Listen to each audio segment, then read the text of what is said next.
Right, welcome everyone. I'll do the introductions as people wish to speak. That's probably the best. The housekeeping, fire alarm. A fire practice is not expected. If the alarm sounds, can all present leave the building as quickly as possible by way of the nearest exit. The designated assembly point is in the public square in front of Cast, beyond the fountain, away from the civic office. If there's anybody with mobility issues, please wait at the refuse area at the top of the stairs where the emergency evacuation lift is located, and use the intercom situated to the left-hand side of the lift doors to call for assistance. No roll call will be taken.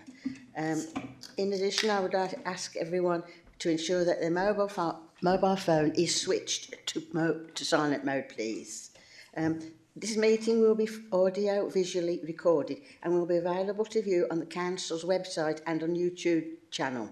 Can I ask that all those present to use their microphones to ensure the audio can be captured? Any members of the public entering the Council chamber are accepting that their images will be retained and broadcast by the Council. Right, we'll move to the agenda as there's no members of the public here. Agenda item 1, apologies for absence. I have apologies from Councillor Khan and also from Councillor Austin White. Do I have any other apologies? There are no other apologies, thank you. We have no items to consider that will be exempt for the press and public to be excluded, so there's no items on the agenda. Do I have any declarations of interest, please? No, thank you very much. The minutes of the meeting of the Regeneration and Housing Committee panel held on the 17th of October, are they agreed as a correct record? Thank you. It's moved and seconded, thank you. We have no public statements at the moment, so we'll move to the report where the public and press may not be excluded. That is the city centre development. I have several officers here. Perhaps before you speak, you could introduce yourself. Thank you. Thanks, Chair. Scott Cardwell, Service Director for Development and Traded Services. Hi, Johnny Bucknell, Interim Head of Investment, Destination Management and Events. Steve Shannon, Strategic Infrastructure Manager, Major Projects for Doncaster.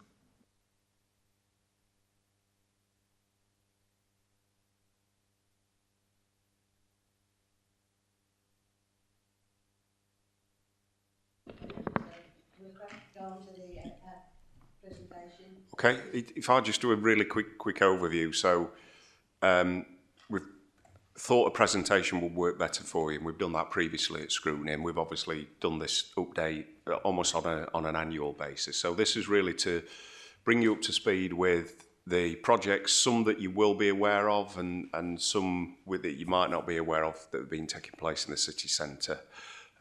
So Steve's going to take us through the major projects, and then obviously Johnny's going to feed in as well on, I suppose, future investment and some of the strategy that is emerging around that as well, and hopefully that should cover off everything.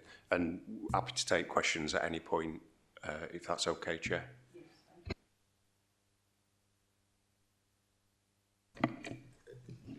So if I start and just set a bit of context of what we've been doing over the last sort of 12, 18 months.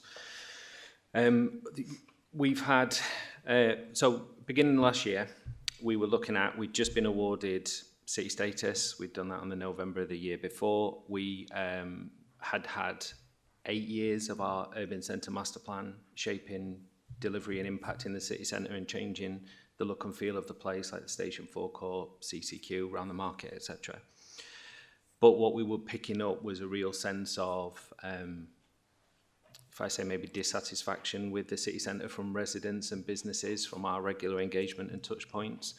Around the same time, we had, through the previous government, 2 designations. One that they was termed at that time, long-term plan for towns, and another that, if people remember, was called Levelling Up Partnership. Those names have changed and they're being rebranded, and we're working through that at the minute. But that opportunity of resources, the sustained investment through the Urban Centre Master Plan that set the direction for about 8 years, gave us the opportunity to say, right, let's take stock, let's do a much more detailed conversation with residents, communities, businesses, and let's use that to drive us into the development of a city centre strategy and a refreshed Urban Centre Master Plan. So through the summer last year, hopefully people remember, we did a lot of work on what we deemed the big city conversation. That had over 8,000 engagements, both through online questionnaire and through our appreciative inquiry model out in communities, focused on what people wanted to see from their city centre and what issues or concerns they had. We've used that work, which overwhelmingly told us at a headline level, safety, cleanliness, heritage, bringing vacant properties back into use, high street, animations and activities and things to do that draw people into the city centre came out loud and clear through that messaging. We've used that engagement feedback and continued conversations, particularly with city centre businesses, to shape the city centre strategy that will then be in place with a vision through to 2050. That was published on Tuesday with the Cabinet Papers. So hopefully people can get to have a look at that and run through that. At the heart of that is a vision that we've set, which is we want a safe, prosperous, vibrant and inclusive city centre that builds on our heritage and is fit for the future. Shaped very much from that conversation with residents and communities about what they want. They want that heritage. They want to build on their memories and experiences of the city centre. I say this a lot recently. D-Glam's a prime example of something that's universally well liked and responded to because we retained the heritage and history in something new. And our background through things like rail, etc., is also accessible in the building. So it seems to hit the sweet spot of what people are looking for. Not demolishing buildings for things to be brand new, allowing us to hark back to our memories and experiences from the past. Within that then, we've also set 6 core ambitions, they're the pillars of the strategy. They provide the breadth of cover through different lenses that we need the city strategy to be able to provide us for taking our investment activity forward through to 2050. And what we basically covered is making sure through a flourishing city centre that's safe and welcoming to all, that it's a place that everyone wants to be able to come in and experience, not be deterred from visiting, a city centre that's more inclusive, accessible and welcoming. We want a successful and resilient city centre, one that's based on vitality, sustainability and developing an environment where businesses can succeed. We've framed one of them about being a living heart to the city. You'll notice there's an increasing number of homes being created in the city, particularly around vacant retail units that maybe once were. Duke Street's a prime example, I think, where it's sort of transitioning to be much more residential than it historically ever has been. And if we're to drive more footfall into the city centre with increasing government requirements for house building targets, the opportunity for more dense housing offer in the city centre that drives footfall and brings people into the centre is a crucial element for us as well. One of the other pillars about being a thriving hub of leisure, culture, heritage and services. This is about how do we bring services into the city centre, so we bring opportunities for people to them as opposed to having to travel out. So the obvious one to think about there that some other areas are also considering is things like health on the high street. We want a green and inviting city centre, so high quality, attractive, safe public spaces with a strong emphasis on landscaping that softens the streetscape, brings some colour to it, breaks the eye line from what's probably predominantly concrete in our city centre. And then finally, we want it to be well connected. And that means both within the city centre, so how do we make it easily accessible from, you can get around from Waterfront through to Civic Office, from the train station down to the market.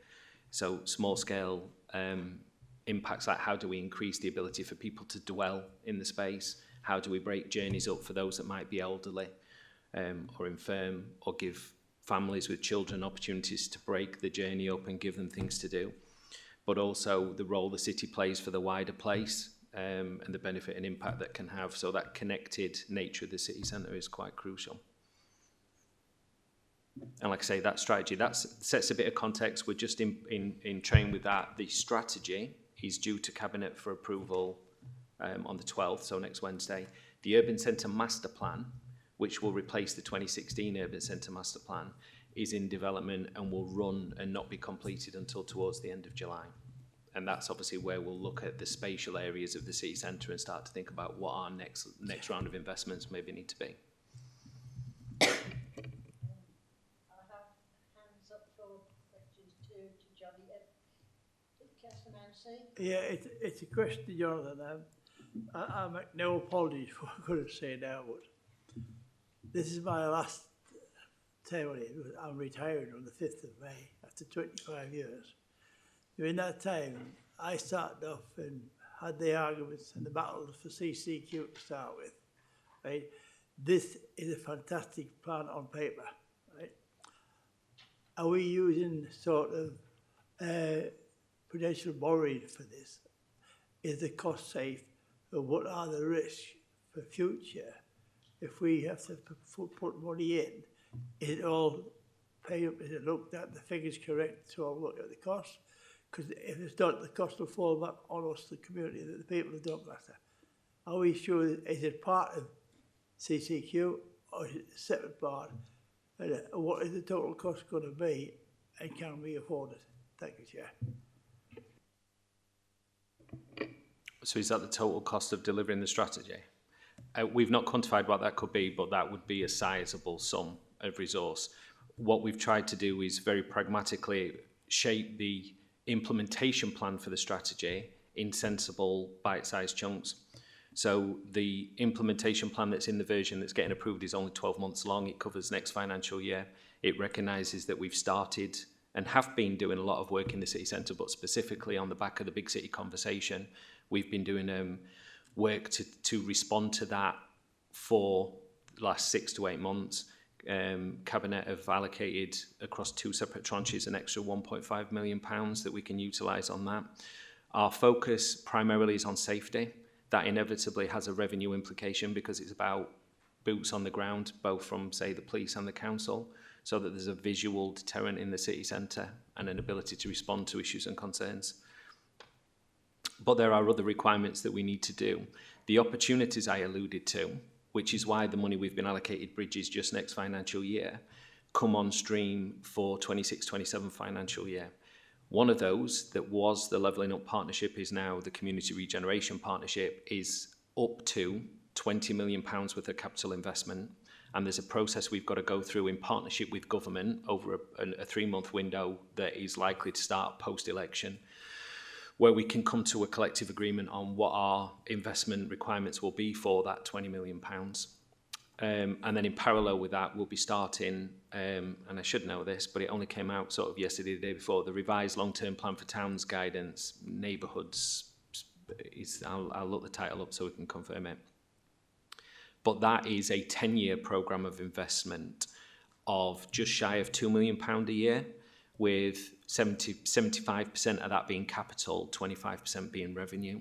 So what we've got is, at least for the next decade, starting 26-27, a regular stream of resources of both capital and revenue that we could spend 10 times over, I'm certain, but that means we can direct specific resources for addressing the issues and concerns that are raised over that period of time. The proposal as well, that I think is worth just reiterating, we called our engagement the Big City Conversation intentionally because a conversation is a continuing two-way process. We don't just want to go speak and then disappear for 10 years. So our model will be a point of constant engagement and consultation and feedback, which is particularly important around issues like safety, because for the most part, we have got statistics on that. But safety is also a big perception issue as well. If people just feel unsafe, regardless of any experience, we need to tackle that. And the only way we can understand if we're making an impact is through regular dialogue. Are people telling us that they can see a difference or they feel safer when they're in the city centre? So we haven't got a quantifiable value for how much the strategy will cost to deliver, but our approach to delivering it will be to take it in bite-sized chunks. So we can either do that annually, or the government proposal for long-term plan for towns is to ask for a 3-year delivery plan. So our next implementation plan might span a 3-year window to fall in line with the government funding. But our constant engagement with all stakeholders will help shape what we propose as part of that plan and how we use that resource that's available to us.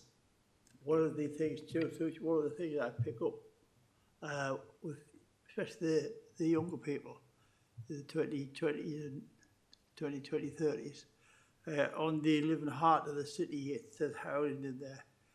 Are we going to look at these people? Because every big city, like Leeds, Manchester, now, when you go around there, even York, right, there's a big issue for properties for younger people to develop, like flats, etc.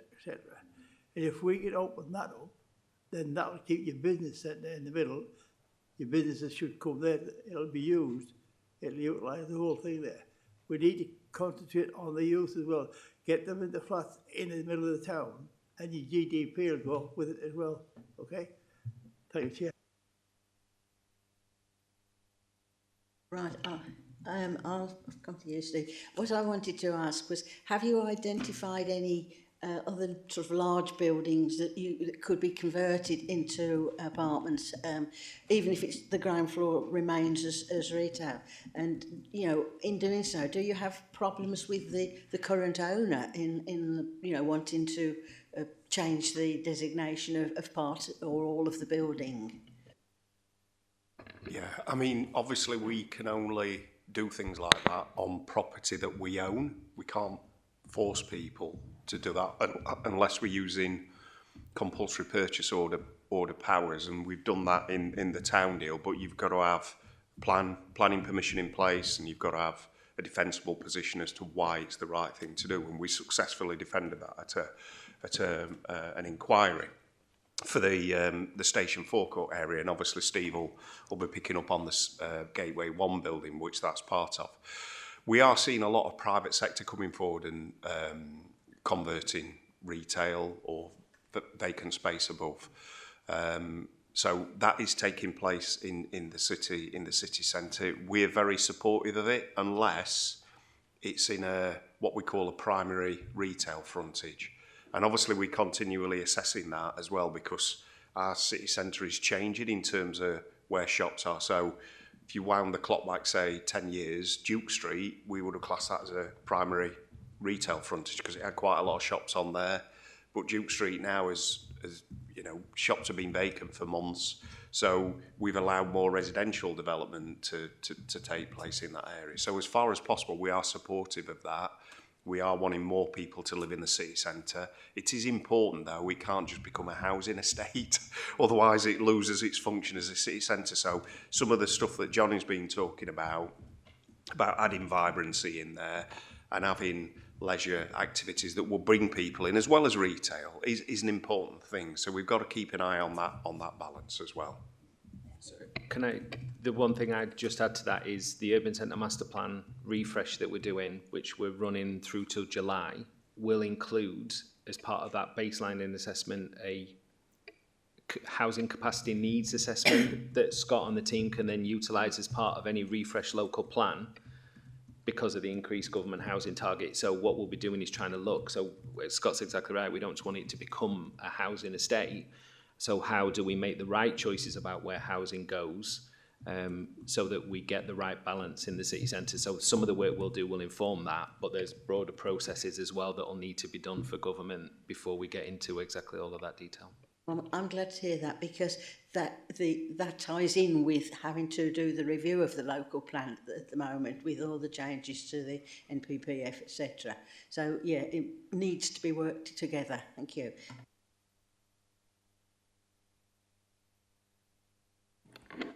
Thank you, John. I think Iris just touched on there with local plan. With obviously changes that we're seeing and developments coming forward, when are we going to see changes to local plan I know it's a 5-year, it's a live document, it's supposed to be ever changing, ever evolving. That's one of my questions. John's just asked about affordable housing. How affordable is it going to be in city centre?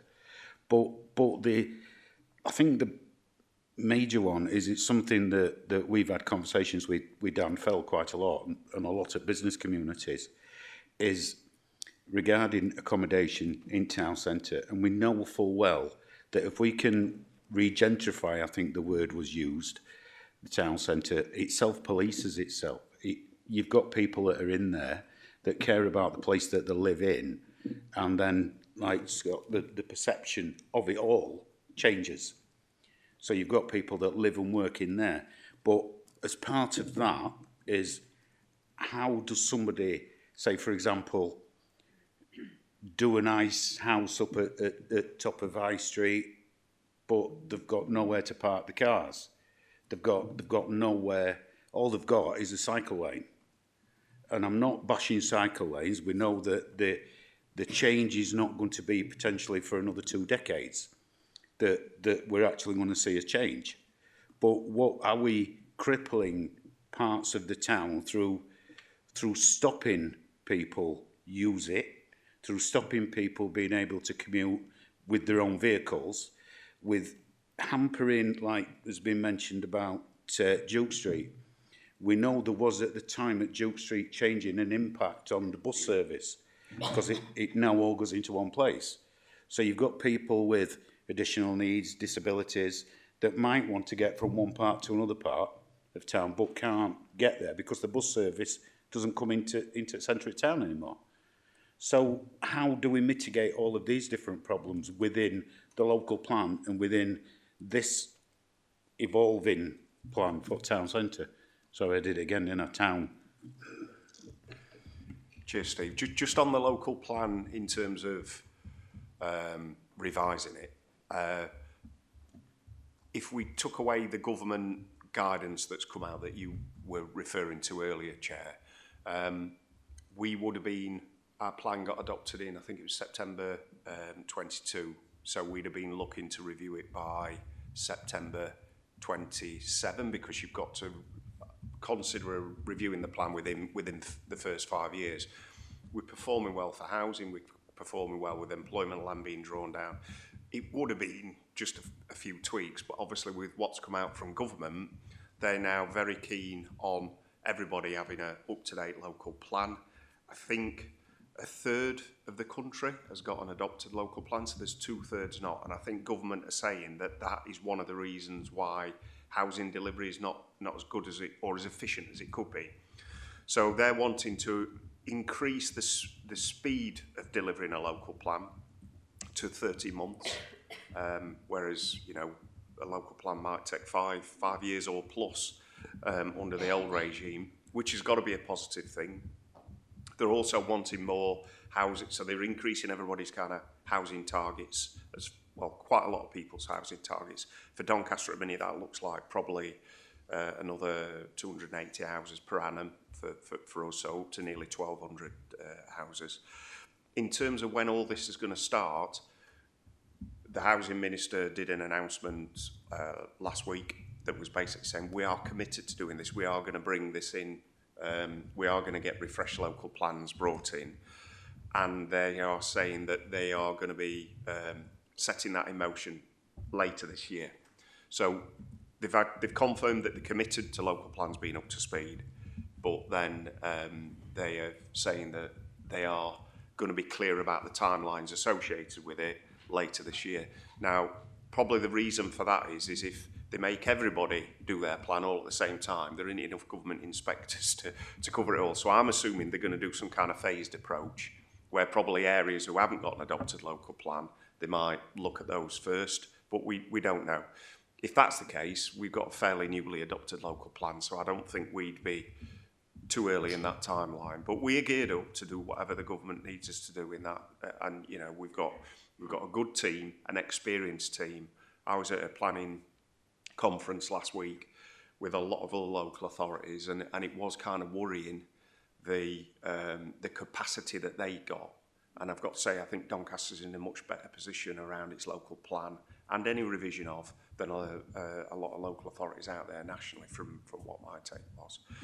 Just on the city centre then, in terms of affordable housing, obviously, as Johnny says, some work is going to be done around that. And if we're updating our local plan, there will be another housing needs survey done around that. And our strategic housing colleagues will be at the forefront of doing that, because it is massively important, actually making sure we're getting that. We use planning strategies which mirror or reflect national guidance as far as possible. We do have some local influence on that, but we can't stretch it too far. So for a city centre, we can't insist that everybody's got 2 car parking spaces. But I do take your point, Steve. Parking is incredibly important, and as we redevelop the city centre, sometimes, you know, I think the last survey I saw, we've got a surplus number of car parking spaces for what we should have. So we've got not too many, but we've got more than what we need. But the question is, are they in the right position? And that is something that we do need to make sure if people have got, if they are taking flats and there isn't a car parking space outside, because physically it just can't be done, because obviously city centres are, you're doing developments to areas which have previously been developed. So if you are doing the refurbs and conversions, it's going into an existing infrastructure that you haven't got a blank canvas to do on. Whereas if you're dealing with a housing estate in the suburbs, you can plan all of that in. So there are more challenges. But it's a really important thing that we've got to take cognizance of.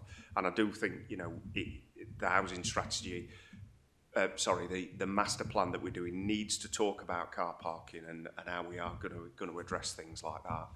I think your final point, Steve, about the bus services, I think everybody's frustrated about the bus service, but I don't know what our powers are as a local authority to be able to kind of control that, because obviously it's done by the bus operators and they'll only put bus services on that they think are profitable.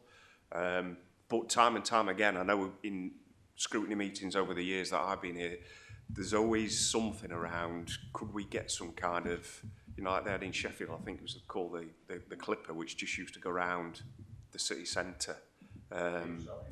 Yeah. And you just think, is that something that could be tried to be secure? But obviously it'd have to be viable for a bus operator to do. But I do appreciate it would really help with moving people around the city centre. We have got a pretty compact city centre, say, compared to somewhere like Sheffield, which is very, very strung out. But it's something we can take on board with South Yorkshire Passenger Transport, Steve. We'll mention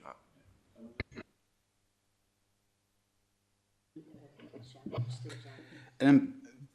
Regarding, again, going back to a local plan, I mean, we know that there's an intent to try and get them through as quick as possible, but we also know that there's got to be a period of consultation, and that's got to go out to different areas. I mean, we're in a good place. We are in a good place. I've said it before. But when we're looking at housing allocation, we had an application that came in on the 21st of January in Finley Ward for 1,200 properties. That nearly sorts Doncaster out, doesn't it? If granted. But how many of those applications are the existing applications go into the quota that government is asking for? I can answer that, Steve, because in our local plan, when we go for a call for sites, we work out what is, if it's a 15-year plan, it's 15 times whatever that annual figure is. So in our local plan, it's 15 times 920. And we will use new sites that come in, but we only allocate land when we've totted up existing permissions. So we're aware of, and we look at existing things that are potential pipeline sites as well, Steve. So we do count those. And then if we need more, we obviously then go to bring forward sites as well. So we don't just blindly bring in new sites and allow that. We do take account of what's in the system. Obviously, this is why you have to review your plan, because if those planning permissions don't come forward, then you have to start thinking, do we need additional things coming in? But we do have that kind of taking into account what's in the system.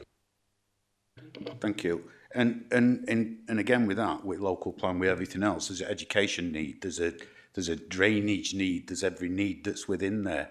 Are we taking those with us as well? Because we know again through applications within our ward that some education things have gone awry. We've got on top of them and hopefully we're pulling that back. The drainage stuff, when you're looking at property developments with potentially 1,200 properties within it, there's a massive drainage need for that. And the infrastructure that's there isn't capable of handling it at this point of time.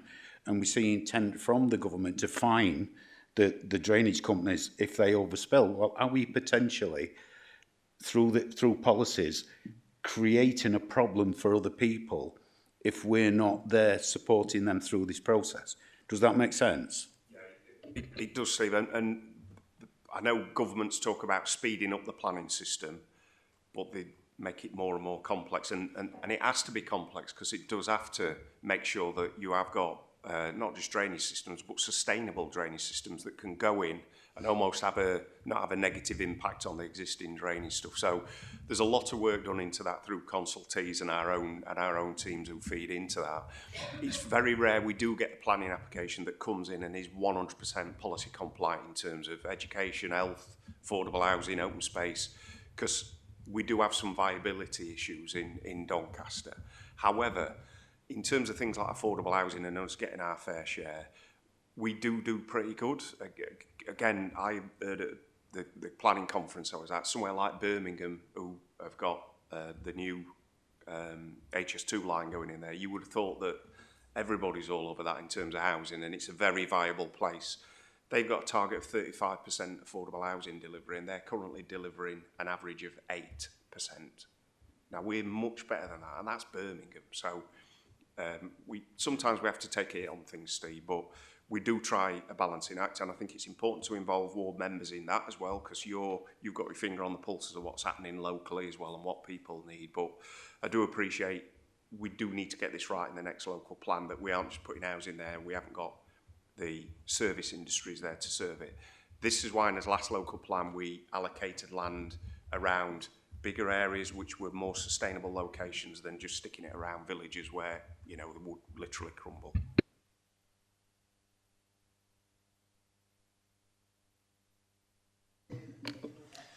Thanks. I suppose the first thing I'd say is that going back to what Johnny was talking about, the Urban Centre Master Plan from 2016, that actually underpinned a lot of the funding we got for many of the projects in the city centre, which helped us to deliver. It gives us a strong position to move forward.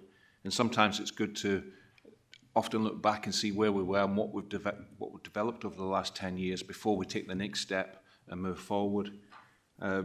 From the major projects point of view, sometimes it's about trying to put the pieces in place, and it won't become clear until you've got enough pieces in place that actually it starts to make a clearer sort of vision of where we're going. But a good example of that would be we started off with the Station 4 court. That created a different image of Doncaster as soon as you came out of the station. And then it's about how do we then take them on a journey through the city centre and sort of try and make that experience much better. So one of the things I wanted to do is just highlight with that picture about you can see where we've actually developed out, and you can see some things very close to here that have developed in the last sort of 10 years. But bringing up to sort of the more recent ones, the Doncaster Town Deal, which has been touched upon, which is the sort of a new mixed-use building, office space that will be located where the Wolseley Centre is. That will commence construction on March the 31st this year. It's taken quite a few years to try and develop through. As with many major projects, you'll always face challenges. And the longer it takes, obviously, there's a risk of cost. But again, this is funding from Doncaster Town's deal that was awarded. And just to give you a flavour of what it's sort of doing, we're extending the public realm from the station that will link through to this new building. This new building is intended to be sort of a catalyst for the Sunset West area that kind of says, you know, once that develops, it may lead to other private sector investment to, you know, trigger something off. Certainly, it will give a vision of that particular area, a sort of a new look, and it also helps to give a different vision from the Trafford Way side of things. So the construction will be complete probably January, February 27. I think that's the current programme. And the intention is for it to be a sort of, something that will set a new standard for office space in Doncaster.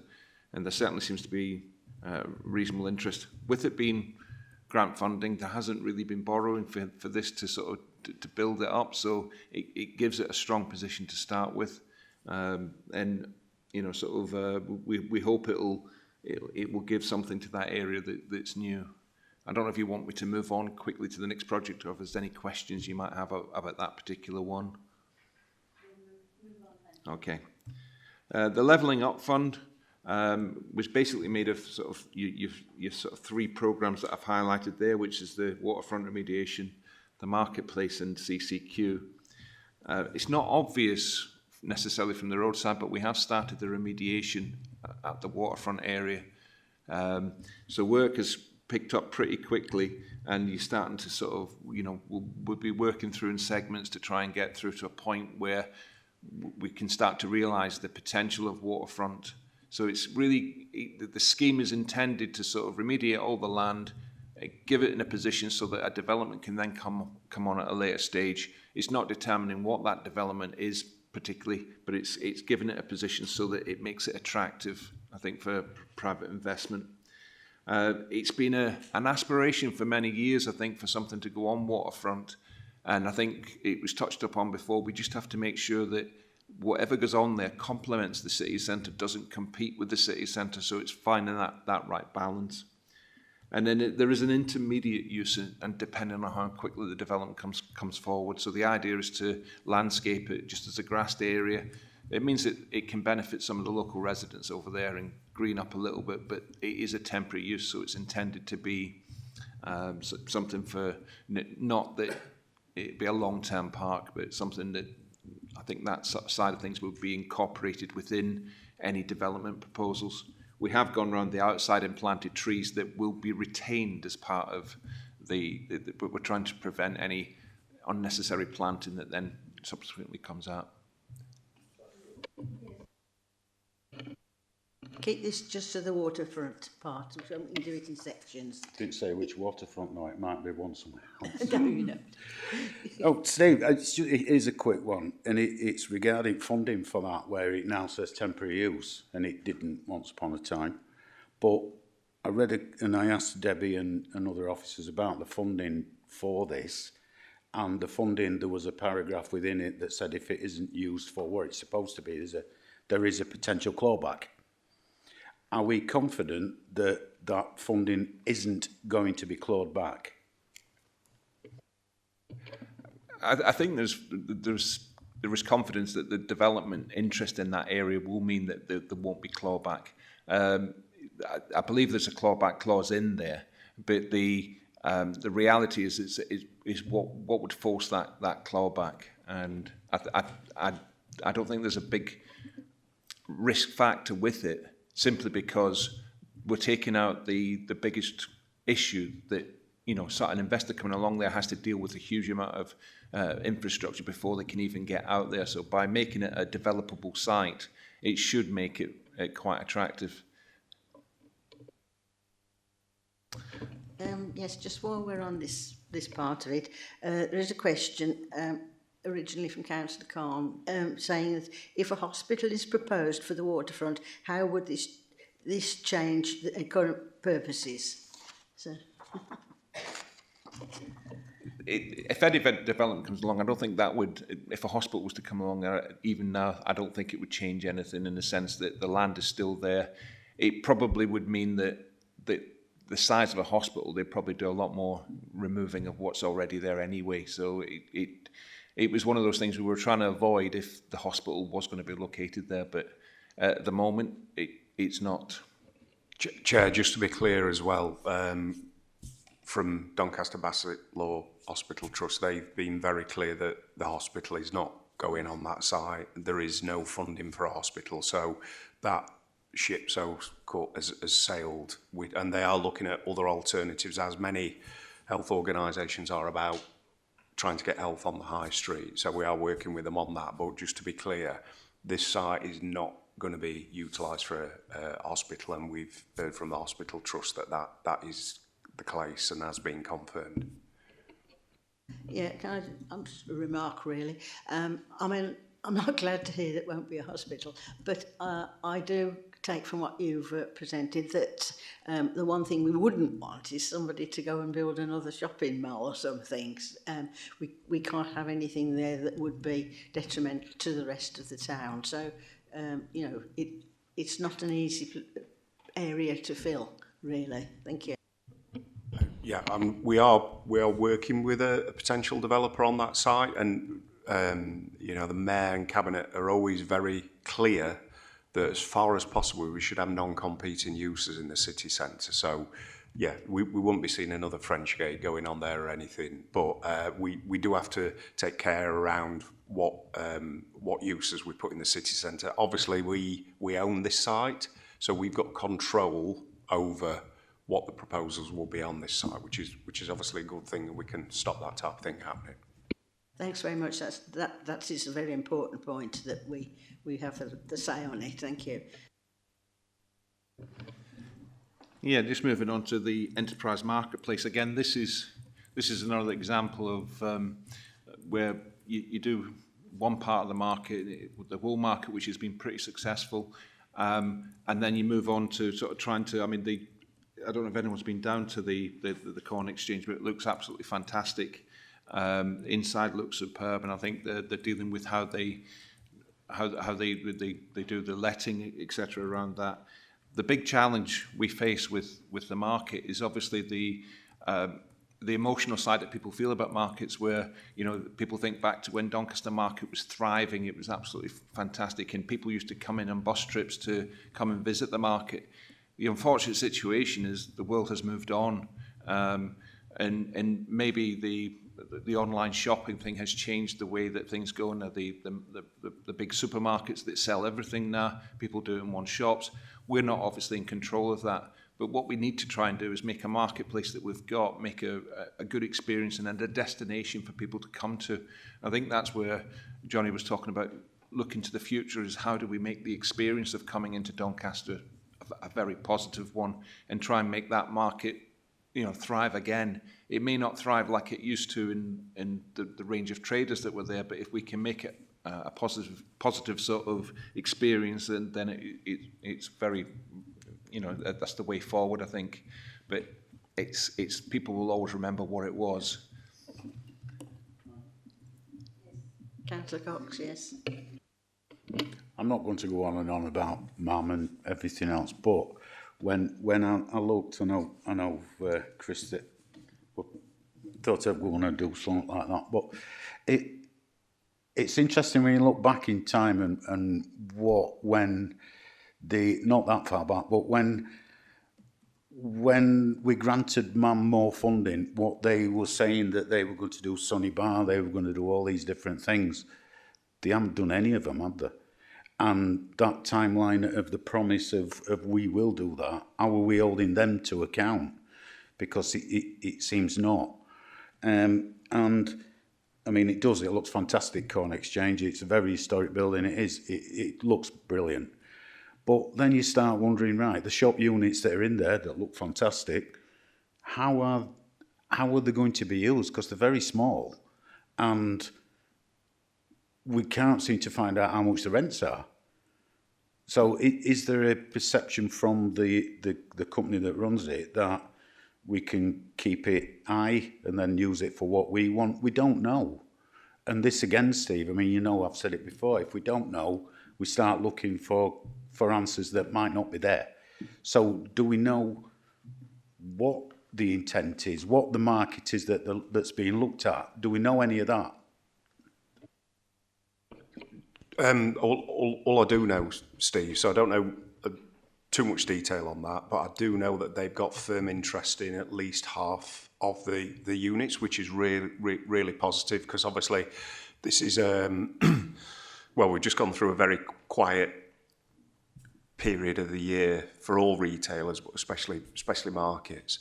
But yeah, I mean, it would be good to provide an update at a future scrutiny on how the Corn Exchange's development is settling in and the ins and outs of it. But yeah, that's got to be a positive thing at the minute, as that got confirmed earlier this week, just in a conversation with them.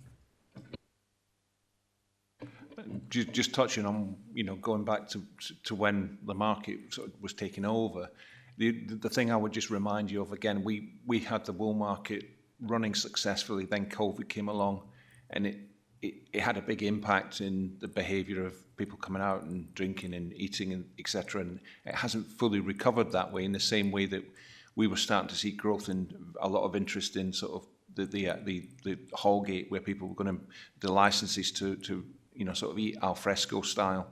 And I think eventually what's happened is that it's knocked everything back. It will recover, especially if you've done it right. And going down to the wool market, it's still a successful, vibrant place, but people are not out as often as they were before that. Again, I think in terms of what they do from now on, I'm not aware, but Scott, as Scott says, we'll sort of bring something forward. Yeah, we are aware that MAM set a subsidiary up that was a eatery outlet, and we know that there was a plan. It is documented for that to be using this space. Yeah, I'm not aware of that, but I don't. They're certainly not putting an eatery in the Corn Exchange, as far as I'm aware, Steve. Whether certainly that's not one of the options there, I think. Just sort of comment on that from comments that are made to me, as a ward councillor, that we don't want another eatery. That there's a lot in the other part, so that they want to see shops, a variety of shops, shall I say, so that you can walk around and in dry and comfort. Okay. The library, obviously the demolition that's taking place, you can now see it outside how, sort of attractive it now starts to look, and it actually feels like it opens up the area, and it perhaps gives you a little bit of a vision of what the potential of a space like Waterdale has. And again, that's where I was saying before about the pieces in the jigsaw. This is quite a big piece, and this is something that, as we look towards the future, that'll be a critical space that see if we can get that right, because it starts to connect the whole of the city centre. We have a wonderful space now around CCQ. All I hear is positive voices about D-Glam. We're now starting to see the units fill out next to the cinema. It's a very popular cinema, it works well. And I think that's where we start to see, as you go forward, the green space. And I should have really taken a picture yesterday and added it to the presentation, because now that they've taken everything away, it starts to look very, very spacious and gives a different feel to the area. And in fact, as I was looking yesterday, I always thought that the brick building behind us is, quite a monstrosity in a way from just how it stands out. But actually, now that we've knocked that down, it looks a little bit more in place in a way. So it's quite interesting that. Touching on Transforming Cities Fund, I just wanted to bring that up to speed. And Councillor Cox, you mentioned before about sort of Duke Street, etc. The point I would make about what we've done in the city centre is we've made it easier for people to walk around when they're here. So a lot of level, easy to walk, easy accessibility. It's quite surprising how condensed the city centre is. Actually, you could probably put Meadowhall on the top of Doncaster and you wouldn't walk as far in Doncaster as you would if you went from one end to the other end of Meadowhall. It's a perception thing, and parking is important, but that's why we've kept in the disabled parking on Duke Street, because we have to recognise that people with disabilities do need that access into the city centre. The problem you've got with people who want to come and visit a shop is just as and want to park immediately outside the shop, is you end up in a position where everyone's competing for the same space. And what is difficult to remember is how busy it used to be, traffic moving around. That actually made it difficult for pedestrians to behave in a relaxed way. And you know, the queue in traffic, I remember Waterdale used to be chock-a-block all the way along at times because this was the only way through. I wouldn't say that we've got everything absolutely right. There's certain things that we could do better and we could improve. Sometimes we're constrained by certain issues. But I certainly think when we identify any problems, we do put that on into a list and say, right, is there any funding available that could help us to resolve that? So it's an ongoing process, and a bit like the local plan, it is continually evolving. I mean, again, one of the nice things, I don't know, the alleyway that connects between Wood Street and Hallgate, quite often, at times it was quite a horrible place to sort of feel walking through. We initially put some paving, you can see on the right-hand side. We initially did that as part of the Transforming City scheme, but then we followed that up with the artwork that's now gone in. And I think it's quite interesting that this forms a kind of a trail through Doncaster. And it kind of highlights, actually, Doncaster has a heritage in music that perhaps people didn't always realise, and it's quite a good talking point. And I think that sort of gives you the sort of flavour of where we're going at the moment.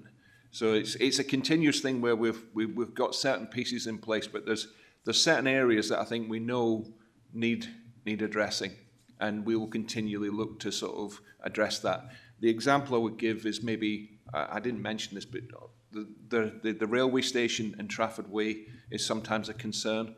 So the idea, the way forward, we've looked at modelling that area. There isn't a physical scheme that we can do that would make it better. Actually, some of the suggestions we looked at made it worse. What we will do is trying to work on the signals and make them work coordinated better. So that actually saves time. And as part of the Gateway 1, we're doing a modification to the loop road past the station. So that will make the parking more efficient.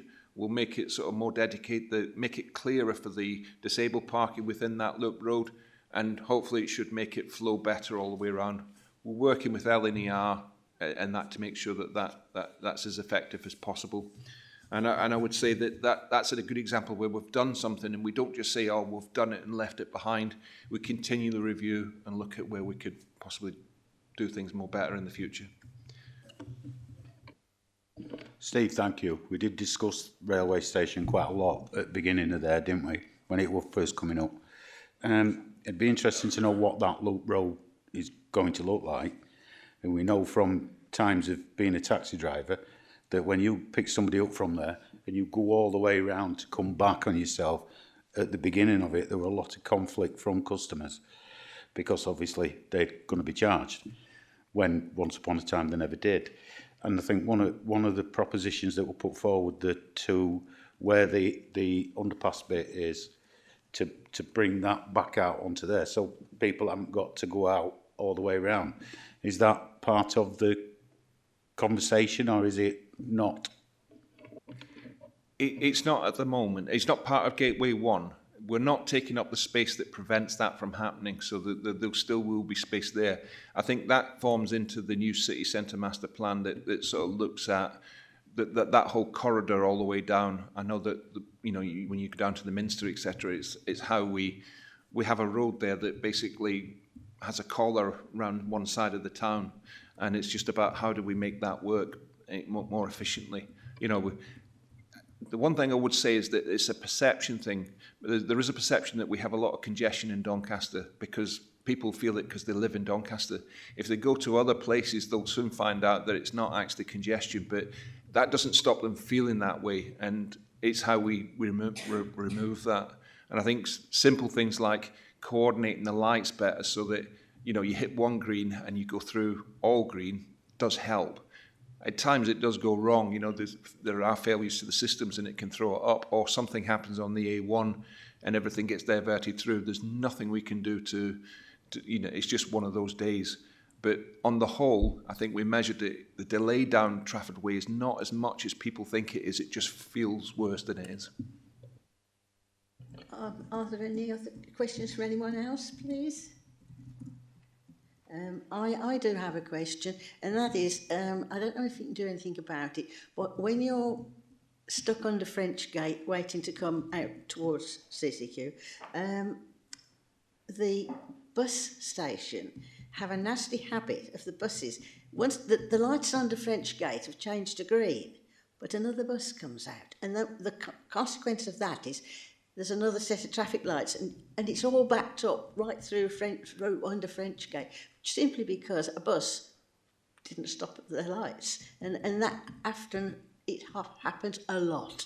I think, you know, maybe there needs to be a bigger lag in the lights or something. Can something be done about that? Because that's one of the bad congestion places. Yeah, I think that's the coordination I'm sort of talking about. So if we can get the lights under the tunnel to be on red, give enough time for the bus, as the buses come out, they can get into that space that's already there, but then given the right timing so that the buses leave and there isn't a conflict between the cars that you're talking about. We are aware of that, so we will try and look to address that.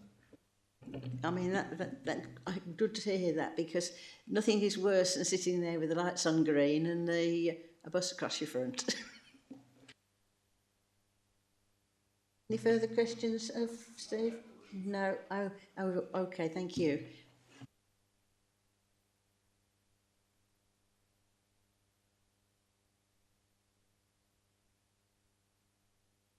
If you wish to leave, you're quite welcome. Otherwise, you can stay and listen to the other section of the meeting.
Right, we'll move to agenda item 7, which is the homeless and rough sleeping strategy. I have 3 officers here. Would you like to introduce yourself, please? Good morning, Annie Cleland-Bolton, Service Director for Adult Social Care. Hi, I'm Phil Holmes. I'm the Executive Director for Adults, Wellbeing and Culture. Morning, everyone. I'm Jane Davies. I'm Director of Housing and Customer Services for St Ledger Homes. Right, thank you. Would you like to continue? Thank you. So we'll recap on our report, Chair. We'll just kind of provide a brief summary. But maybe before I do that, I'll just set out some of the legislative context. So all the kind of laws that are in place around homelessness and rough sleeping just gives us a sense from a council's perspective about what we're accountable for doing. So that the Homelessness Reduction Act 2017 places a legal duty on councils to assess and support individuals at risk of homelessness. And there's a specific section that mandates the local authorities to investigate the reasons for homelessness, the types of accommodation needed, and the support required to maintain stability. And there's been, sometimes this stuff gets into the courts if councils don't do this well. And subsequent court rulings have emphasised the need for well-documented, individualised assessments that genuinely reflect applicants' circumstances. But just offering housing isn't enough. Housing must be suitable for the individual's needs. So there's the Homelessness Suitability of Accommodation Order of 2003, which applies to England, which sets minimum standards such as limiting families' stays in bed and breakfast accommodation to 6 weeks. Local authorities don't have to house all homeless people who ask them for assistance, even if they're sleeping rough.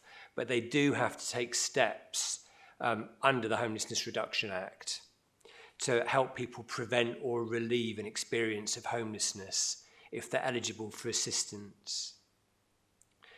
Local authorities have got to comply with all relevant legislation and case law, so I've kind of referred to a bit of that just now. Have regard to the government's statutory homelessness code of guidance, and also follow their own internal policies and procedures. Just to talk a bit about rough sleeping, people experiencing rough sleeping are most likely, nationally and also in Doncaster, to be single people or couples with no dependent children. So they're least likely to be in priority need for homelessness assistance. That's quite a challenge for councils, including this one. That means many rough sleepers might not be owed an accommodation duty, but councils do have some powers to accommodate people who aren't in priority need. And since the introduction of that Homelessness Reduction Act, national studies have highlighted challenges that I think we can identify within Doncaster. So they've identified challenges around constraints on funding, so they hinder efforts to prevent homelessness, and they also limit investment in alternative housing options. Also, challenges highlighted nationally have been a shortage of affordable housing for people to live in. And a third challenge that people have experienced nationally we can relate to in Doncaster is increases in the number of applicants with multiple or high support needs. So I think all of those three challenges we can see in Doncaster. In the report that we've put in front of you, we've been at pains kind of up front to try to be clear about different definitions. So we've talked about the distinction between homelessness and rough sleeping. So rough sleeping is a really visible manifestation, isn't it, of homelessness. So they're people we sometimes see when we walk past shops or walk through, especially our town centres. Very visible manifestation, but the vast majority of people who are homeless or at risk of homelessness are not rough sleeping, and they're not visible to us. So later in when I say us, I mean us walking around on the streets. So later on in the report, I've highlighted just the numbers of people presenting as either homeless or at risk of homelessness. That's a much bigger category than the people who are rough sleeping. The other distinction we've tried to make within the paper is that distinction between rough sleeping and antisocial behaviour. So sometimes when we walk through the town centre or walk through the city centre, we see groups of people who we might associate with antisocial behaviour, and we assume that they're all rough sleepers, and that's very often not the case. So I guess that's all part of the business of this committee, because you're interested in enforcement and support to communities and antisocial behaviour, but also interested in homelessness and rough sleeping. And as a council, we've got to be quite joined up about how we do all of those things with our partners. But it's really important, I think, to us that we don't conflate the idea of rough sleeping with the idea of antisocial behaviour, because there are some different factors in play. Lots of people who are rough sleeping aren't engaging in antisocial behaviour. Lots of people who are engaging in antisocial behaviour aren't rough sleepers. So as I've said in the wider report, we've shown the significant increase in the number of people that present to housing options run by St Ledger, and that number having gone up very significantly, really, between 2018 and now. So we're talking about Doncaster people being under more and more pressure around the security of their housing, and therefore our services being under more and more pressure in terms of the demands that they're needing to meet. We also talk about, as I said earlier, the national information suggests that the vast majority of people who present around at risk of homelessness are single people, sometimes with dependent children, but also couples without dependent children. And again, our numbers highlight that in terms of those groups of people that we need to focus on. And we've also shown in the paper how the demands that Doncaster people are experiencing have led to a significant amount of additional temporary accommodation and support that we've ended up providing and facilitating in Doncaster. So a lot of that within our own housing stock, some of it also in hotels and external stock to ourselves. But so that's the tragedy of that for people, is obviously they're being in temporary arrangements and living in a degree of flux. The challenge of it for us is a significant amount of additional spend that we're not always budgeted to meet those needs. So that's been a significant factor for us.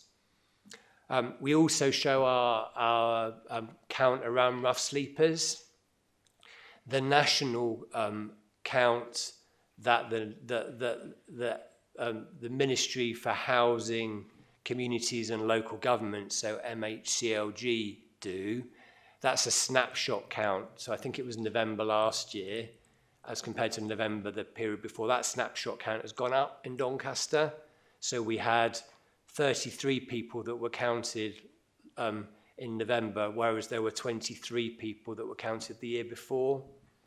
But when we look at our numbers, from month to month and week to week, it's a bit more bumpy than that. So it's not some kind of straight line going up. We have seasonal fluctuation. So at the moment, we're very focused on, normally we have an increase in people that rough sleep when it gets a bit warmer. It's probably logical, isn't it?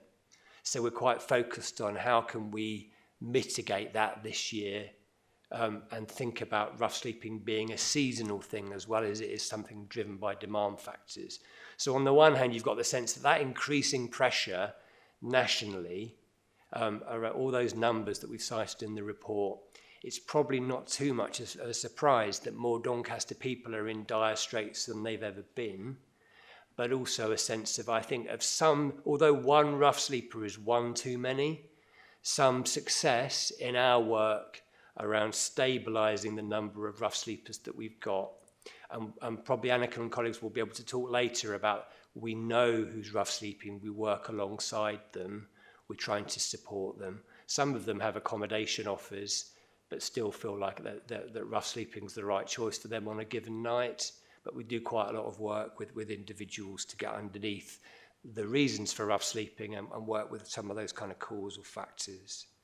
So what this item is mainly about is I've set out that kind of difficult context, although there's some really good pieces of work actually we're quite proud of in Doncaster to better support people at risk of homelessness and rough sleeping.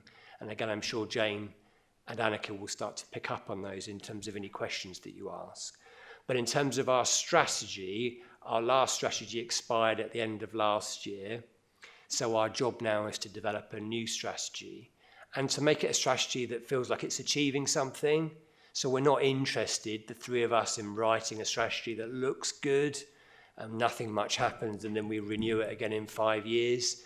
We're interested in writing a strategy that reflects better working alongside Doncaster people, some things out of our control in terms of the forces that act on us as a place, but things within our control in relation to the way we work together and the way we use the resources that we have and the way we work alongside local people. So our strategy is going to have 4 strands to it. It's going to have a strand which is about prevention, and not just prevention in the way that the housing legislation defines it. So when someone presents to St Ledger in this building, how do we prevent anything else happening? That's part of it. But the wider bit of prevention is how out in all of Doncaster's communities are we connecting people with support and advice so that they are at less risk of losing their existing tenancies, so that we're managing some of our homelessness risks come from relationship breakdowns. Some of them come from people fleeing domestic abuse. So we need a set of actions in all of our communities that help people feel safe wherever they live, because homelessness risks are experienced by everybody across all of Doncaster, not just people that we see in the city centre. So that's a really important part of our work.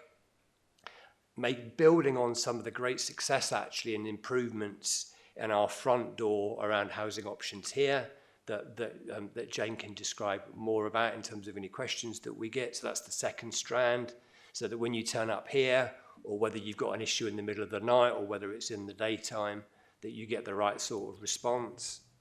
The third area is making sure we've got the right sort of accommodation, which I think is what you touched on in the earlier item. So, and we think that young people's accommodation is a really key part of what our future strategy needs to be. So I think Councillor Mountsee's point about that was really well made in terms of thinking about accommodation for single people, where we've probably got a lot more demand than we have supply at the moment. So that's affecting our younger generations quite a lot. But also in terms of the supported accommodation that we've got. So for people that might have care and support needs, we've previously put all of our eggs in the hostel basket, but we've now diversified and developed some other options because some people are not comfortable being in a hostel. It's not right for everybody in that hostel environment.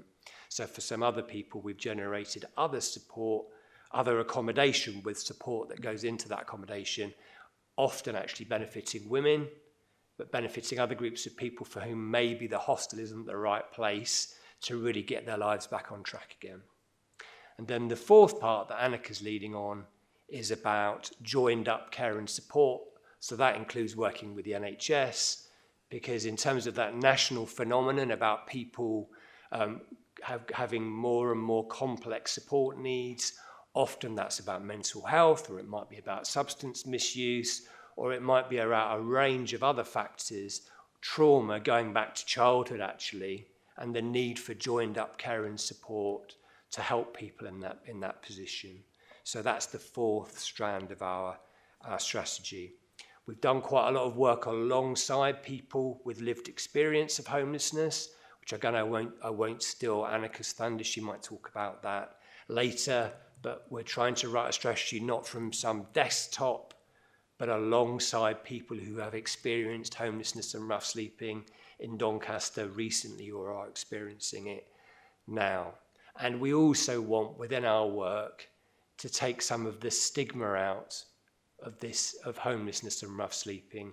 So we absolutely recognise that if you're walking through the streets of Doncaster, if you're running a business in Doncaster, that you see some of this visible manifestation of rough sleeping and antisocial behaviour as a blight. And we need to help our businesses and people with that perception. But we also need to understand the journey that these people have been on, the trauma that they've experienced in their lives, and how we support them to go somewhere to live the sort of life that they actually want to lead, but it's very hard for them at the moment. So it's a real balancing act. This is a really good committee to be looking at the overview, and we'd be really interested in this committee's support and advice as the strategy is developed, because we expect it to be something that we are launching in the summer. So obviously elections and so on will be in the way of that a little bit, but it feels really important that this committee has oversight of the right kind of balance across all these areas. So that's it from me, Chair, and I think any questions my much more learned colleagues will help me answer. Councillor Mountsie. Thank you, Chair. Can I start by saying a big heartfelt thanks to Phil, Jane, and I forget your first name, but also include the Mayor and the Cabinet and Glyn's here. You know, over the past 5 years, as I said it here, the challenge in Doncaster has been daunting, to put it mildly, on homelessness. And yet together, all agencies will put together strategies at the time to try to increase or improve the situation that we had.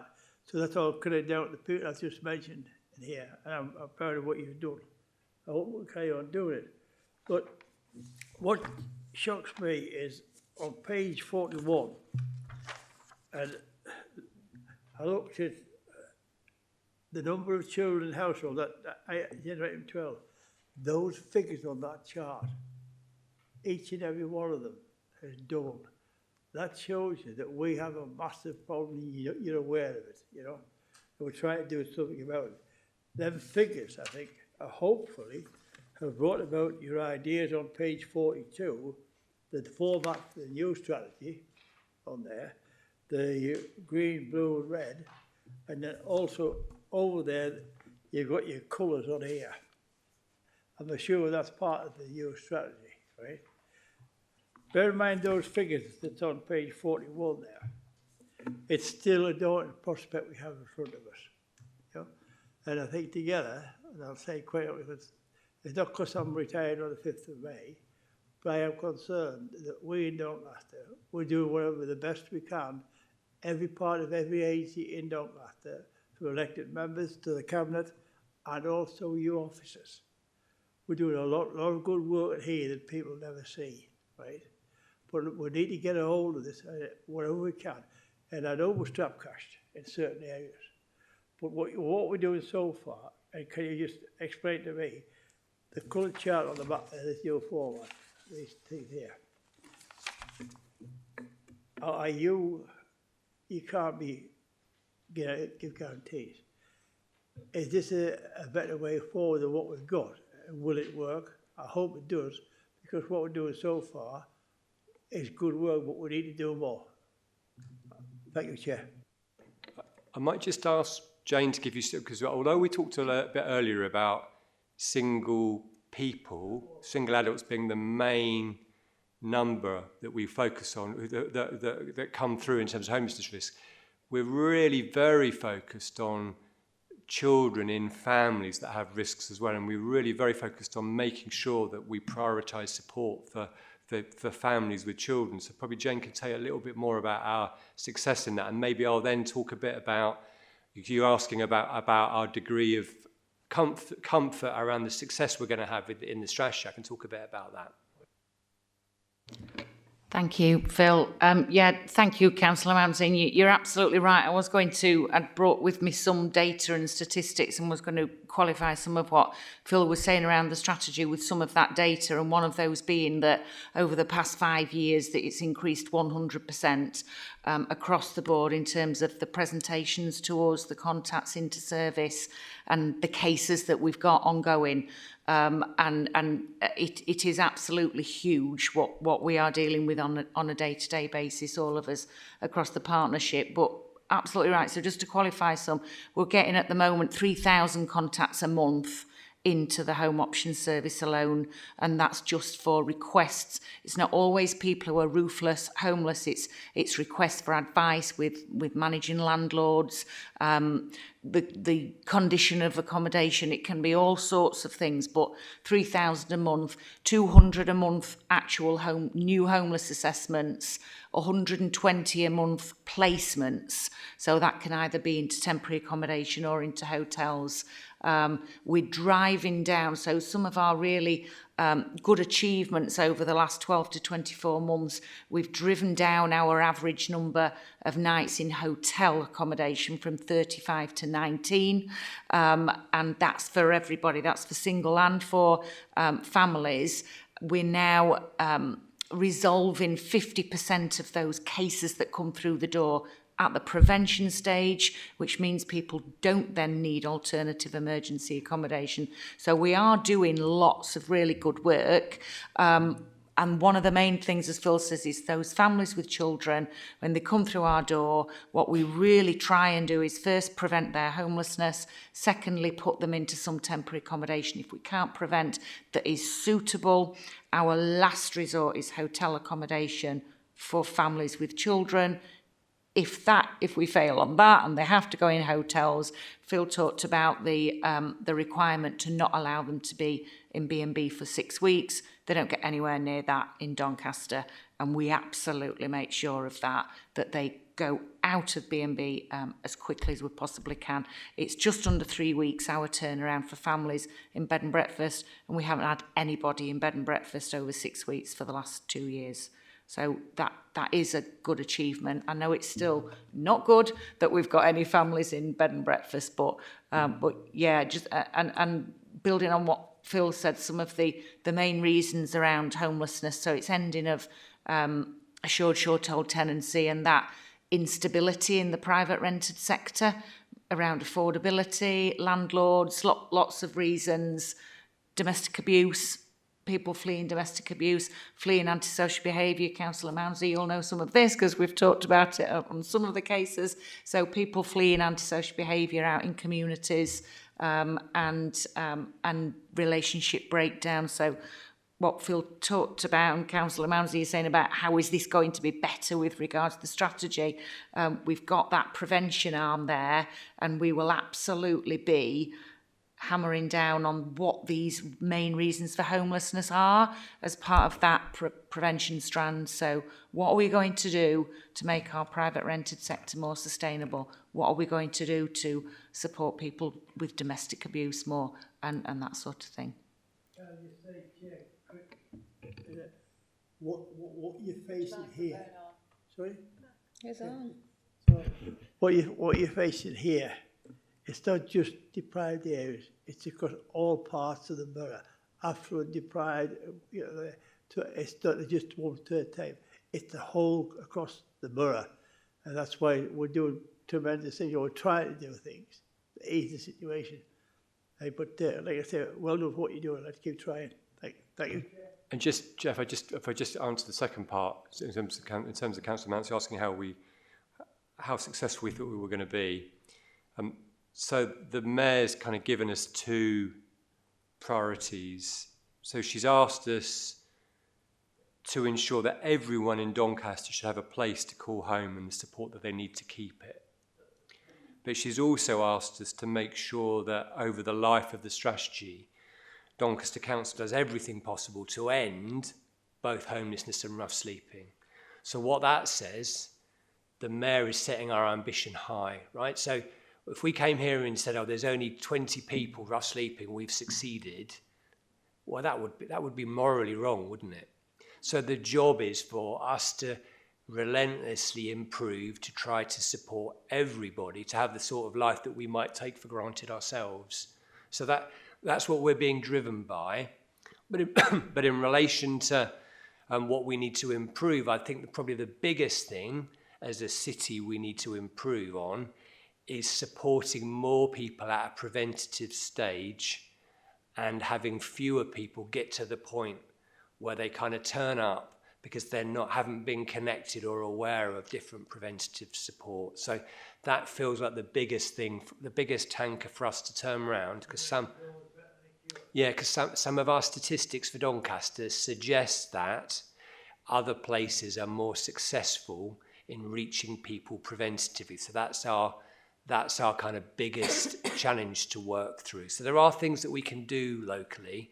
The other caveat would be that just as, again, it says in the paper, when the last strategy was written in 2019, no one thought we'd have the flooding that we had, or the pandemic that we had, or the cost of living crisis that we had. And we also know that the current government is faced with really difficult choices to make kind of nationally, as the last government was. So again, Doncaster is acted upon by these wider factors, but even without that, we think as a partnership we can do more to work preventatively and more to focus on the rights of people, I guess, that whatever their needs are that we're working with. So lots to go at, but we wouldn't want to say we're going to eradicate everything in 5 years, but that's the moral mission, is to try to do that.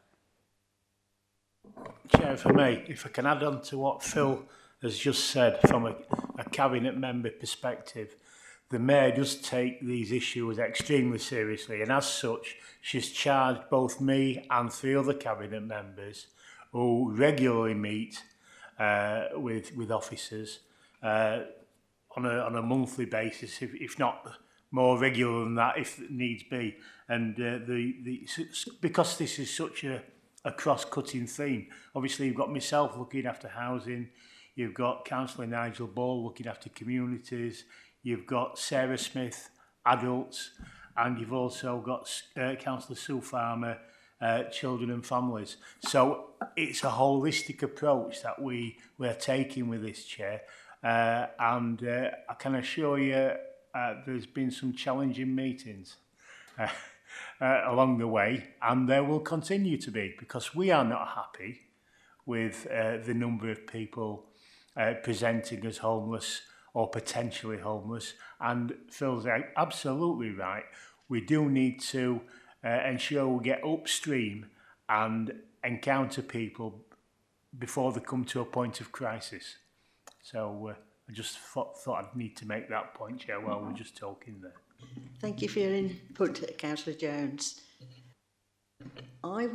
Something I wanted to ask was, do we have in Doncaster a problem with people who have had the bailiffs come and throw them out because they haven't paid the rent or something like that? I mean, you see it on programmes sometimes, and you know they're thrown out. They've got a few hours to be thrown out on the street. Do we have those sort of problems very much? I'll answer that, Councillor Beach. Yes, we do. For legitimate reasons. I'm not saying we've got an unlawful eviction problem in Doncaster. I don't think we do. Bailiffs are after a court order. So we get lots and lots. That's our highest reason for homelessness, is ending of assured short hold tenancy, which is usually for rent arrears, can be for rent arrears, or sometimes it can be just because the landlord wants to charge more rent and can get more rent. So yes, we do. The affordability in the private rented sector is a massive issue, because the local housing allowance for a 3-bed house is around £150 a week, and the market rent is around 800, so about £250 a week. So, you know, up to 250 weeks.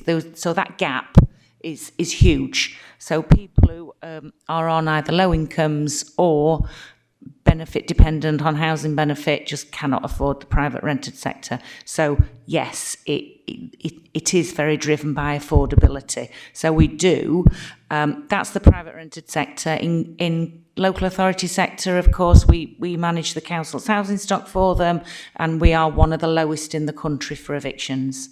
We absolutely do everything to prevent eviction from local authorities. But we do evict, but believe me, it's necessary once it gets to that. Yes, I do understand that. You know, I've come across a few, but I'm glad to hear that. I mean, it's very difficult when people get into the situation where the gap between what is paid by the state and if they're not earning is huge. So therefore, and I mean, I'm reading from this that the housing needs assessment obviously needs to be far more 2-bedroom places for you know, people who've got. I mean, I know eventually if you've got several children, you'll come to the point where you do need a larger property because you know, because of children sleeping in the same room. But at least it's a solid roof over their heads, and you know, and they've got time to. You've got time to take that into account because you know they're going to get older every year. You want to carry on then?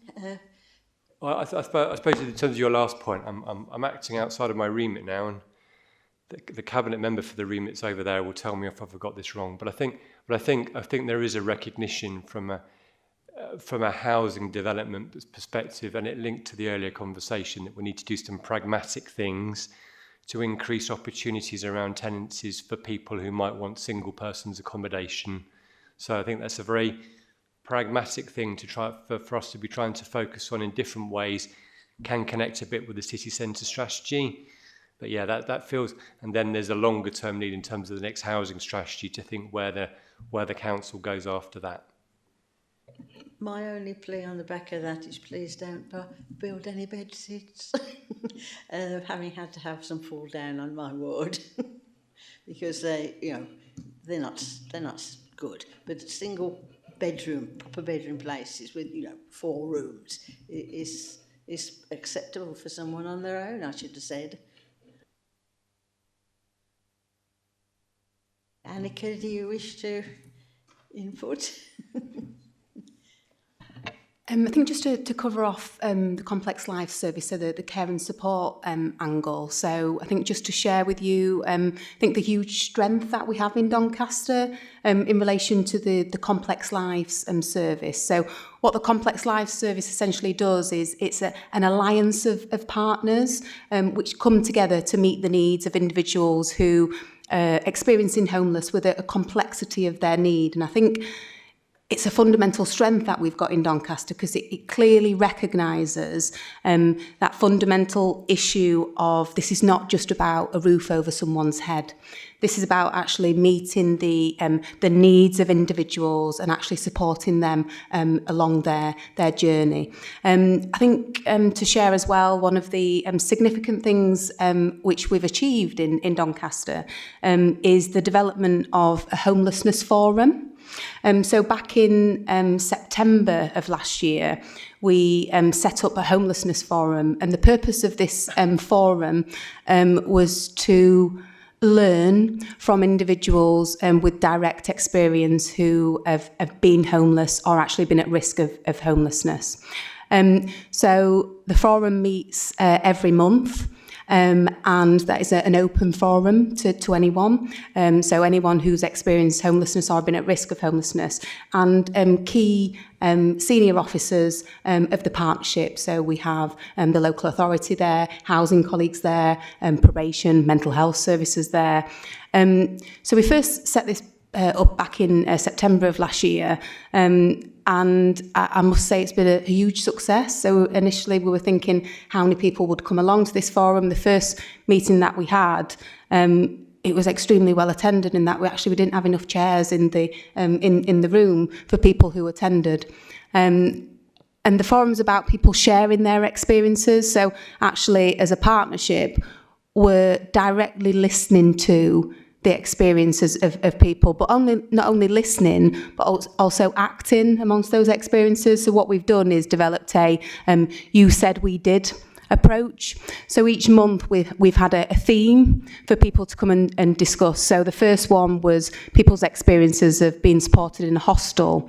And then we moved on to looking at actually people's experiences of receiving support around their substance misuse. And each month what we've done is really connected in with people's experiences. We've been open to listening, but also then responding to those experiences that we've heard. And I think it's really important that we develop trust amongst that community, because some of the people who we work with, because of their experiences, have a huge mistrust in organisations and services. So that you said we did approach kind of communicates back to people that we are listening and we're actually making changes on the back of what people have told us. And I'll just give you a really good example in relation to that. So we heard from individuals in relation to access to wound care. So people were finding it difficult to kind of access mainstream services around treatment for their wounds. So a specialist wound care clinic has been established for individuals who experience rough sleeping, specifically for that cohort of people.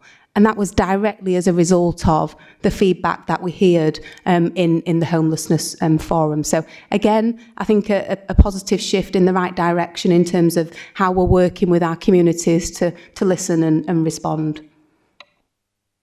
Thank you for that, Annika.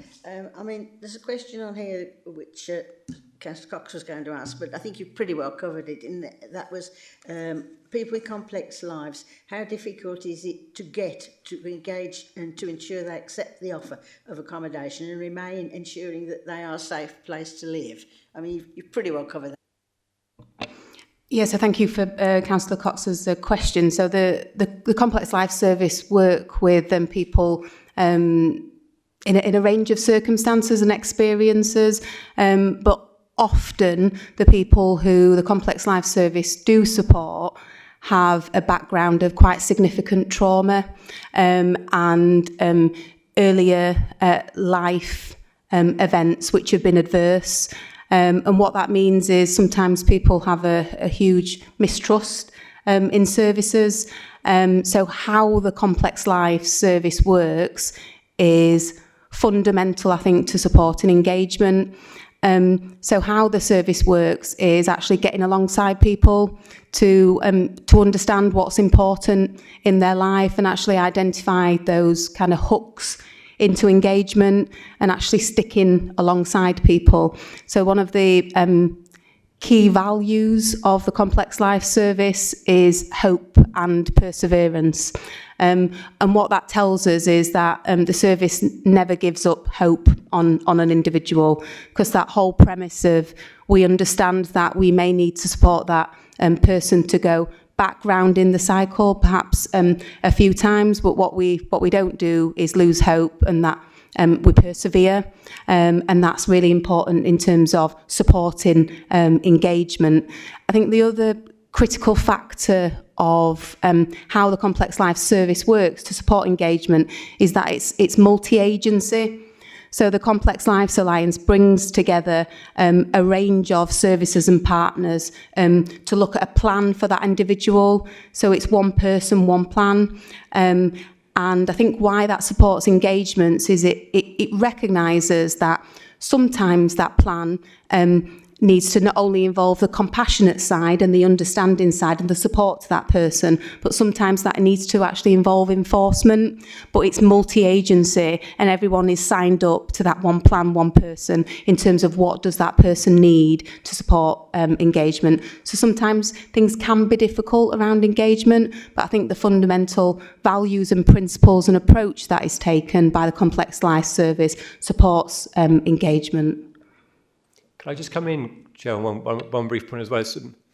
That was a really helpful question from Councillor Cox, but there's also something about, so when we move house, we have to think really hard, don't we, before we move house, and we probably take quite a long time over it. And if someone was to say to us, oh, you know, Christine, you've got too many bedrooms, we'll move you into another place because we'll free up the house for somebody else, we're not going to just think, yeah, great, I'll be moved. So the sorts of things that we need when we think about changes in our life are no different from the sorts of things that someone else might need if they're in a different situation from us. So as Annika says, some of those issues are compounded with the group of people that we're working with through some of the traumas and histories that they've got. But you know, where you live is one of the most emotive and difficult decisions that you make in your life, isn't it? So it's not going to be just easy just to say to someone, just move there, just be happy there, get on with that. It's the same for all of us. So some of us taking some of our work to take the stigma out of this is just to remind ourselves that these are people like us who have views and emotions and wishes like us. So we have to help them through a difficult process and be alongside them, rather than kind of foisting too much on them in a way that's probably not realistic. So yeah, it's a good question because it really gets underneath the sort of sense of what it I guess what it is to be human when we're thinking about where we want to live. The one thing I was glad to hear is that it's one person, the same person deals with the person who is in need of the help, because nothing would be worse than and then you turn up and it's somebody else, and you've got to go all through it again. And if you've got complex problems, you don't want to, I should imagine. You want to know that you're moving along and that they understand, not being passed from pillar to post. So that's good to hear. Just to come back on that, Chair, so within the Complex Life Service, the fundamental importance and value is on relationships. So actually, one person has a key worker. So that supports people to not have to retell their story to lots of different people, because we understand that what that person is retelling sometimes can be quite distressing and traumatic. So the building of relationships is really important for that person in terms of to support engagement, getting alongside them, but understanding that telling multiple people the same thing can be extremely difficult. So the premise of relationships is at the core of how the Complex Life Service works. Thank you. There is another question on here, and that is, when someone is offered temporary accommodation, can you outline the issues around these properties not being a long-term solution?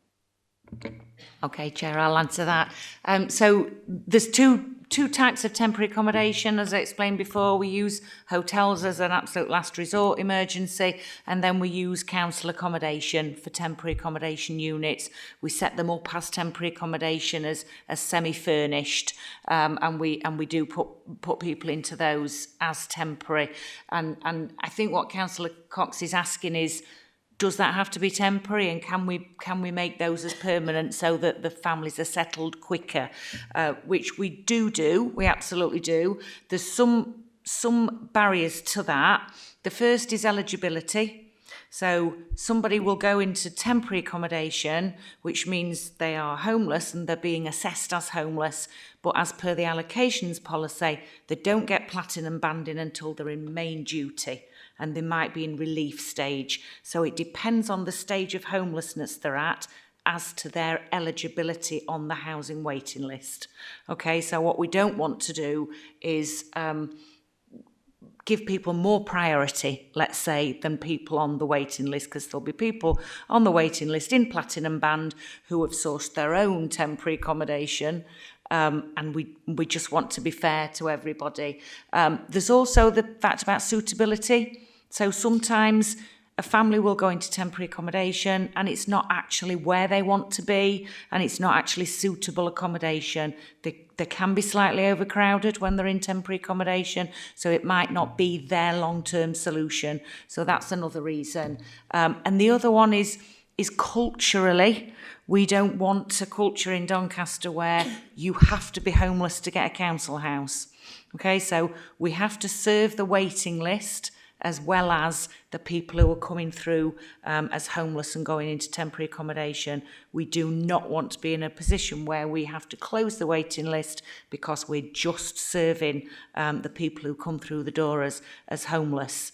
Okay, so but we do, as we put people through that process of eligibility and their homeless assessment, if then we get to a point and we say, actually, you're in temporary accommodation, it meets your needs, you're eligible, we're going to make you permanent. And if the household is happy with that, that is what we do, but there's a process to go through first. I would ask this, but if Councillor White had been able to be here, I'm sure he would have asked. On our ward, because we both serve the same ward, there's a property that has now got their third person in. It's a bungalow, a person's bungalow. And why don't you sort of... The man who lives next door is rather fed up, to say the least of it. And why can't you make that property permanent for perhaps the person who's in there now, and take a different one that becomes vacant, so that someone living next door doesn't constantly have a change of neighbours? I think it helps an area when there's stability with the people. Yeah, absolutely. And we do that. So we do listen to communities, and we do get lots of complaints from neighbours who say, I'm fed up of the churn, and I'm fed up of certain types of people that they perceive. So we do listen to ward members, because we get feedback from ward members around that as well. Now, we're constantly assessing where our temporary accommodation is and how long it's been temporary accommodation, to make sure that balance is right, that it fits with the balance of communities. We are constantly doing that and constantly listening and changing things. So it could be that you're absolutely right, that property may be ready for a change and to make that permanent. So I can certainly look at that. The other thing we're developing at the moment is a policy, because we don't actually at the moment have a policy around temporary accommodation that says how we govern it, how we govern where and how and when we make decisions about what property becomes temporary accommodation, how long it's temporary accommodation for, and then at what point it needs to go back to general needs stock. So we're developing that at the moment, so there will be a policy around that we can quote and hang our hat on in those decisions. Just so we don't forget, so at the moment there's much more temporary accommodation than we would like, and the reason there's more temporary accommodation that we would like is because of the big factors that many other councils are facing that we set out in the report. So there's probably more we can do locally about prevention, but that preventing people from losing existing tenancies is a factor. The lack of local affordable housing is a factor. So when you get these great big things that we're dealing with, and then you get more and more temporary accommodation that we're having to use, and then as Jane said, you're having to balance the needs of people who are in secure accommodation but who need for good reason to move, alongside the needs of people who aren't in secure accommodation and who need to find a property. It's just massively challenging. So as Jane said, we're always responsive to individual issues that come up, but the overall context is really, really difficult, and there are some really difficult trade-offs. So, and until we get some of those big factors sorted, so we've got enough affordable accommodation for people, for example, then we're going to get these pinch points that people will see manifested next door to them or down their street or so on, in terms of the way temporary accommodation is having to be used. Are there any further questions? I think, Sophie, that one has been answered that you were going to raise, government guidance. Yeah, I have something I want to ask. Yes, carry on. Hi, I thank you for all the information you talking about, and I know why the problem behind, like a rent arrear, so people become homeless. But you said because the benefit is have a big gap between the private rental and then with the benefit received. But because the economy, inflation grow up, so I don't think private sector, the rent will go down to match your benefit. So any strategy on that? So maybe that will prevent the homeless. Thank you. I think we've tried this. This is a national issue, so I think, and again, Jane will probably be able to speak to it in a more educated way than us. But I think, yeah, there's the factors of the factors that determine the incentives of private landlords in terms of the rents that they support. But there's also the housing benefit levels and the funding we get nationally, and every council gets nationally. So we would like to see housing benefit levels be higher to help narrow that gap. But while the gap is so big that it disenfranchises groups of our population who are going to find it really hard to find an affordable tenancy. So that is it's not something we've got control of. It's something that's a huge factor for Doncaster, like other places, and it probably connects as well with some of our house building strategy and how we need to get into that sort of space. But it's just part of that really challenging context that we're in. Yeah, thank you, Councillor, and thanks, Phil. Just to come in on that as well, you're absolutely right. It's one of our absolute biggest frustrations around the affordability of the private rented sector, and it's the market that drives it up. There is the Renters' Rights Bill coming in that's had its final reading in Parliament, so we're expecting that. That will help in terms of reducing no-fault evictions, but what it won't do is put a cap on private rents. So they may continue to rise and it won't increase local housing allowance. So that gap in affordability isn't going to improve with the Renters' Rights Bill. There are funding pots to help. So there's this discretionary housing payments that the council's revenue and benefits manage. That helps, it does help. And then our homeless prevention grant, so we have a pot of money to help prevent homelessness.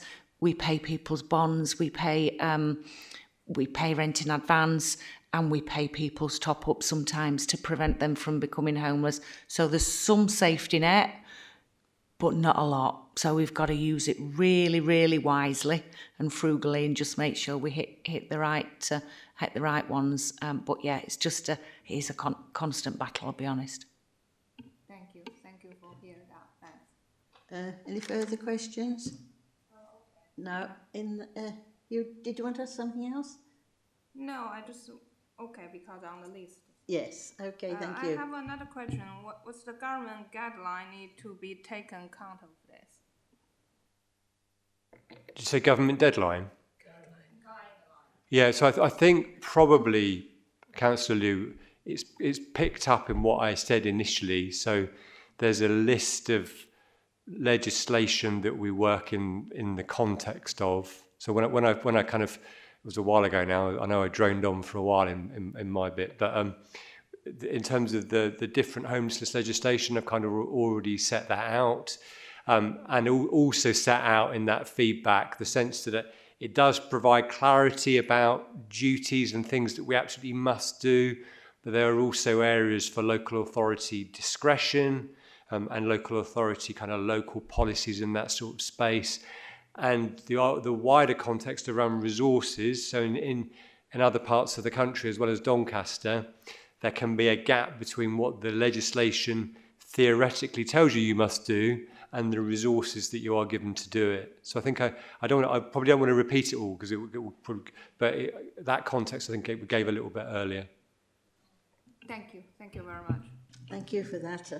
That's all. Well, thank you for your presentations. I would like to, recommend that we'd like the panel to look at your strategy as it evolves, please. I mean, we're talking about obviously who will be on the committee post May, but we need to be involved in the development of it so that we're not caught unawares with something that might come through. So if you can keep that in mind, please, and we'll schedule it into our work programme. But thank you very much for your input.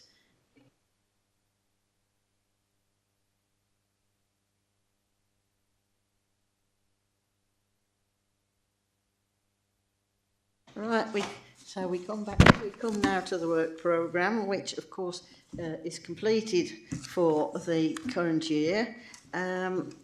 We have got some, so we've just mentioned the item of bringing the strategy before us